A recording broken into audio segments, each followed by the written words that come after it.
How are you doing today? I am making some paraffin wax candles. Now, my Aunt Teresa gave me 4 cases, and by cases I mean 60 pounds each at least of paraffin wax plus half a case. So about 210 pounds is what I roughly estimate. A lot of paraffin wax. This paraffin wax does have the tendency when it melts to sink in the center, and it requires a little bit of extra work. And I've been looking on YouTube to see some videos, and really here is one what the size of this wax looks like. It is huge. This is still part of that opened up, and I got another sheet almost just like it that's not yet, that's just a little bit smaller, that's been broken onto, but equivalent to 2 more of these really, plus then maybe a quarter of a piece. So I've almost gone through about 8 pounds roughly, I guess. I've shredded some. Today I shredded some more so I can do 2 candles at 2 pounds each, so that's 4. Plus this here might be another, well, okay, maybe only 6 pounds. But here, what I've been doing, once I plan to break this one apart with a hammer and a screwdriver or chisel set. And once I get it broken to chunks like this, I get my trusty little potato peeler and I peel it. I'm sitting down in the other room, relaxing, watching TV, and have a cloth spread across my lap and just go to it. It's very relaxing and fun and time consuming, but that's about the only way I have of getting this into where I can have it in these things. Now, I've already pre-measured these. I've got a hot plate here, and while it's melting, I was just talking about some of the things.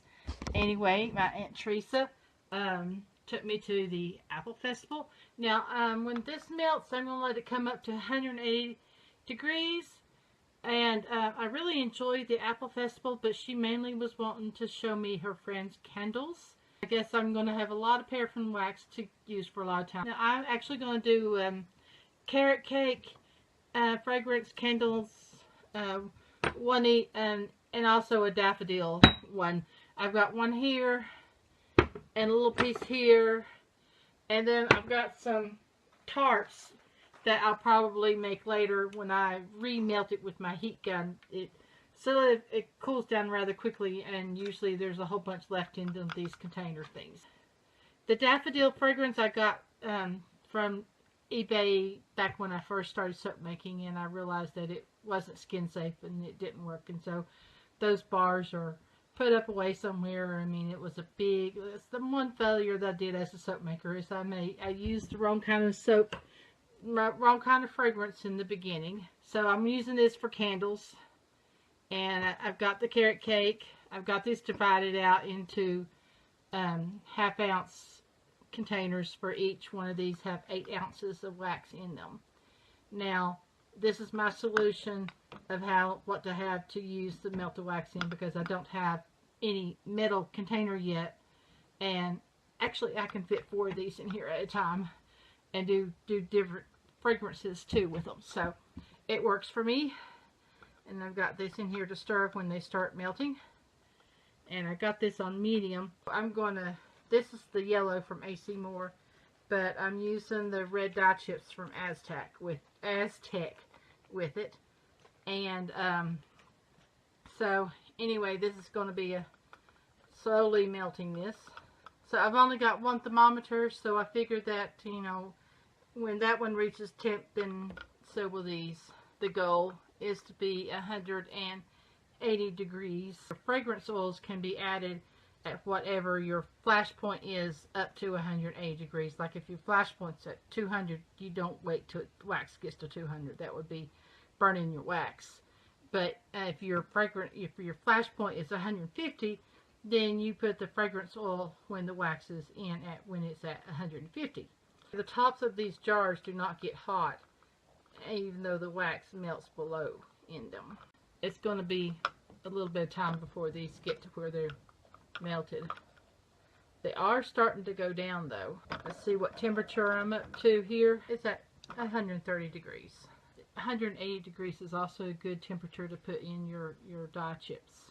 The wax is starting to more than half melted now, and my temperature is up to 140 degrees.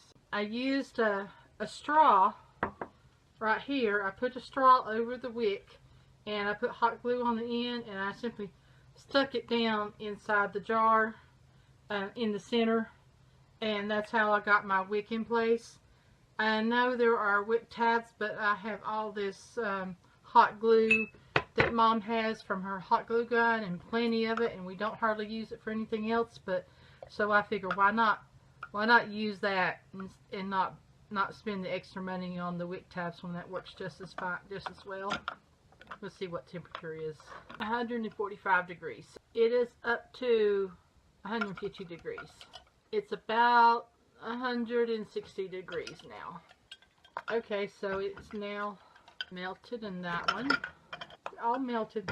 It is up to 165 degrees. I saw videos where people had the slabs and they were using a serrated knife to chop it up. That scared me because they look so dangerous, like they were going to cut themselves.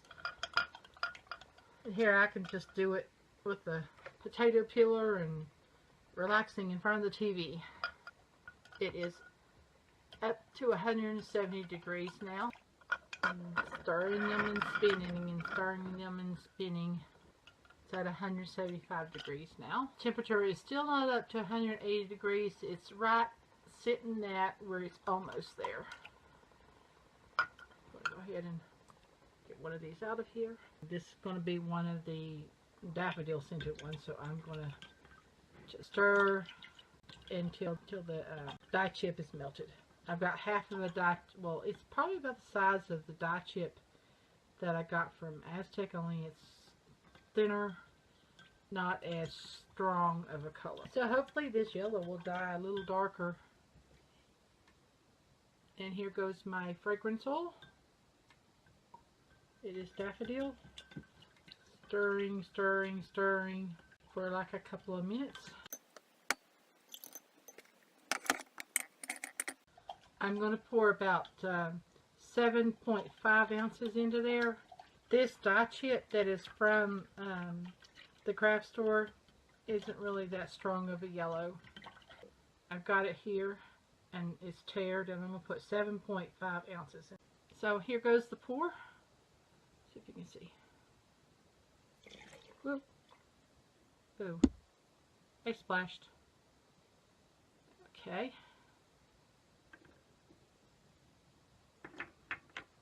Let me get this here. Should have gone with 7 ounces. It does shrink down. It will hold the 8 ounces, but it doesn't look like it right now. I'll have to clean that up later. I'm going to go for the smaller candle and make this one a similar color and use the same fragrances. I'm finding that when I use the yellow, the lightest color from the craft store, it just doesn't make a very good yellow down too quickly. Daffodil. Stir and stir and stir. And for the clamshell this next time.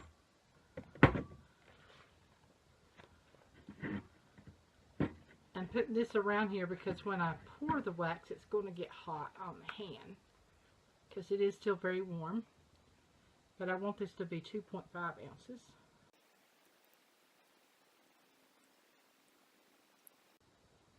You know, today it's warm in here, so it's probably not going to be as cool as it was the other day, and maybe that temperature outside makes a difference. But very carefully moving it. Now I'm not really going to weigh this one out. I'm just going to pour into it. This one's smaller and won't fit on the bigger one, so I'm going to use it on this one here. The next one will be the carrot cake one. So now I'm going to add both my fragrances to it. So now I have working with a pound of wax. Stir the fragrance and very carefully do this so I don't get burnt.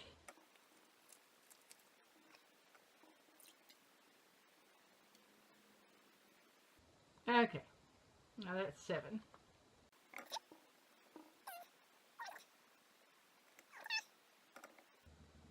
now to tare this thing, to do 2.5 ounces of that.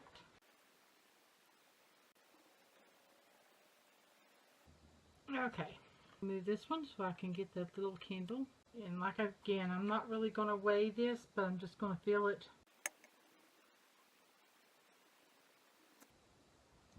Now I'm going to come back with my second pour when this is sunk down some. It's already actually congealed on top a little bit, but as it cools, it will kind of sink into the center more. And when it does that, I'll come back with some more wax that I've remelted with my heat gun and get it to... It's the next day, and I am got these candles here, and this is what the wax does. Now, I've already topped off that one just a little bit, but it needs some melting down on the top to kind of smooth it out because it's not really flat. And like, you know, they said in previously yesterday, the wax goes down into the center. This is a really good example of what happens with the wax. And these here, I'm going to refill some more wax, and I did put a little bit into that, but it still needs a lot more. This one has 8 ounces in it now, and I'm not going to fill it any fuller than that. These jars hold just about 8 ounces. Well, they hold 8 ounces. Seems the soy fills it up better with a little bit of gap there than this does. But this is a candle that I did last week, and as you can see, it does get to where it's nice and smooth on top. It just takes a little bit of work with the heat gun. And rather than put this back in water, I'm just using my heat gun to melt it down. And I've already got this plugged in. And so I have my little table here. And this gets hot, so I use this to protect my hands. I suppose I need, you know, gloves that are for heat stuff. I don't have that, so for now that'll work. I need 1 more ounce to go in there. I poured like 7.5 ounces and I add 0.5 ounce to this. But what I'm doing here, this thing makes it really easy to know when you got enough, is I'm setting this on here, and it weighs about 8 ounces plus the jar. So I'm going to tare it, and now I can tell how much more I need. And it says I need 1.1 ounces, so that's what I'll be going for. So it's going to take a while to get this melted here. First I go for the sides, and then I get the bottom.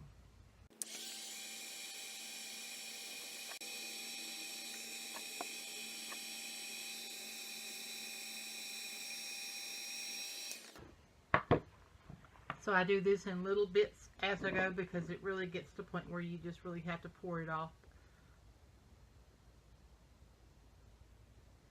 And so now I need 0.9 more ounces. And so I'm going to go ahead and get the heat gun with this thing here. And I'm going to just pour some right here. And that just did 2.2 ounces, so it needs 0.6 more. This is what's called the second pour. But basically my second pour is several mini little pours. And let's see how much more I need after this. 0.2, 0.3 more. And before my scale goes off a third time, see if we can get to 0. Not quite. 0.1 there. Oh, it went to 0. Okay, that's good. Now we got what we need in there, and I'm going to let this cool and come back and fix it like I'm about to do this one here. This one needs fixing. So I'm going to set this aside and work on the little ones later. Get the candles. The little ones are for my testing. So what I'm doing is I'm putting it on the side of the jar to melt what's around the edge, to get the edge to go to more the center.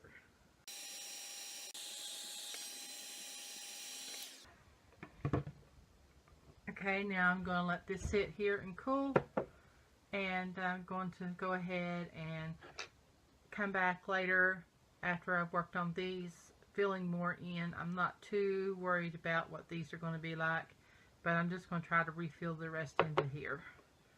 Okay, so I'm back one more time. Now I'm working on these right here.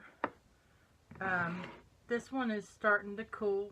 It's not perfect yet. I got to hit it with the heat gun one more time, but it's getting there.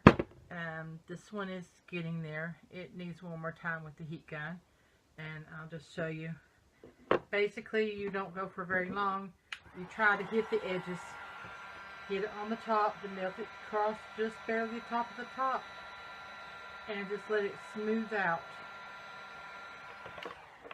So basically, you're just hitting across the top and getting it on the edges and letting it smooth out, and you don't let it melt a lot. Well, you're probably not going to go much deeper anyway. And then you clean off the container. I'm going to clean off the container. So you clean off the container if you have wax on it from where you poured, which I do.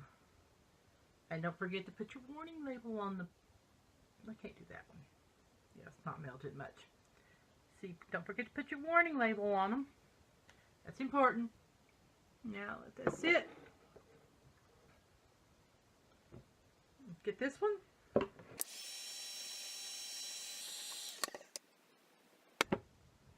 Okay, now I'm going to let these cool all the way and then see if I need to come back and redo. Like I still need to redo this one. There we go. Okay, so I'm going to show you about this one. Basically, this here is dipping just still a little bit, so I'm going to smooth up the top like I did the others. I don't really need to because it's my tester candle, but if I was making these to sell like this, I don't know if I should fill it that full to begin with. So just melted it a little bit there. And this one is still waiting. Let's see if I need any more with this. Maybe just a bit.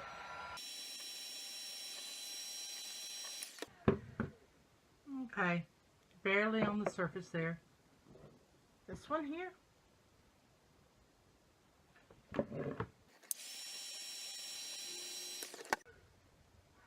And I will bring you back when they're finished and show you what they look like. I'm going to clean up the very edge of this from the inside with my fingernail. There you go. There you have it. Click on this. Looking nice. Now it's time to get more wax shaved. Here I probably have enough for maybe 1 more pound. So on I go, laying this thing across my lap. And let's put these back out of the way here. Go put this up here on top of here. Actually, usually I do this in the other room. And I am going to weight this down with these jars. And then across my lap.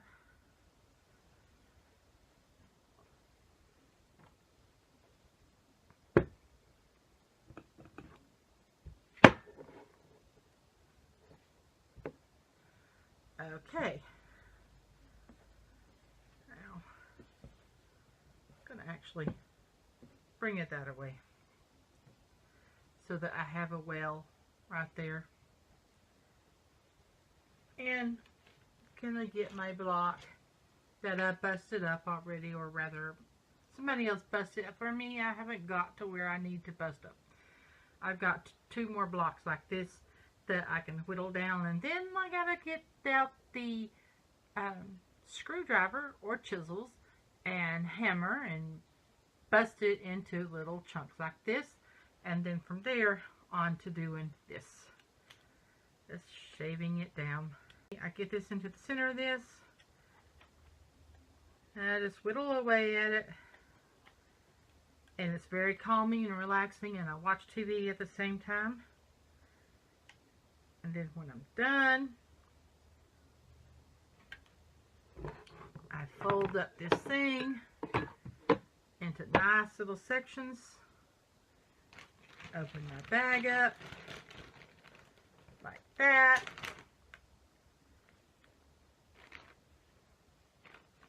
get it all down in the thing and just shake it into the bag. Of course, one thing that I haven't done with these two right here that I need to, that I just realized I need to, and I already did with the other ones, and I have to trim my wick. The other ones actually were long enough that if I ever do get the metal pieces, and without the wick already in it, I can reuse part of that and stick them into a new little metal piece and use my pliers to crimp it together and hold it in place. So I plan on reusing any wick that is about that yay long, and I can put them in things like this. So anyway, this is a smaller wick though, for this size. I will be testing to see if this wick is even. Sometimes the smaller wicks don't burn as well for me anyway. So if I can reuse my wick, that's good. I'm looking for my scissors. I had them right here. You've seen them on here. They were right here. Oh, behind me. Moved them behind me. So, I'm going to cut the wick off. There we go. Because you don't want the wick to be too long. And here you go. Nice little candle to test. This is my testing peppermint. It's so cute. These will be saved for when I actually go to a market or a fair. If you want to buy it from me and you're in person, that is great. But right now, I'm not going to try to mail them. Okay? So, you have to be local. Alright. Bye now.